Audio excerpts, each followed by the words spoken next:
গুপ্ত গুপ্ত জামাত শিবির গুপ্ত গুপ্ত গুপ্ত জামাত শিবির গুপ্ত হ্যারাস্ত করা আমি মোটেও ভালো চোখে দেখছি না।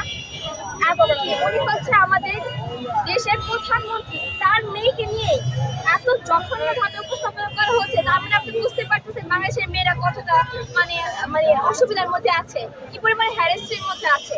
আমাদের তো বলা হয়, আমাদের তো বিভিন্ন সোশ্যাল মিডিয়াতে তো আমাদের বিভিন্নভাবে হ্যারাসমেন্ট করাই হয়, কিন্তু জনাব তারেক রহমানের মেয়েকে নিয়েও তারা এত মানে তাদের এত সাহস হয় কিভাবে? অবশ্যই অবশ্যই অবশ্যই তাদের বিরুদ্ধে ব্যবস্থা নিতে হবে। আচ্ছা, আপনারা কাকে টার্গেট করছেন যে এই ধরনের কাজ কারা করতে পারে? গুপ্ত শিবির গুপ্ত শিবির জামাত শিবির এত বছর যারা গুপ্ত ছিল অবশ্যই তারা এটা করতেছে, তারা ছাড়া আর করার কোনো ওয়ে নাই।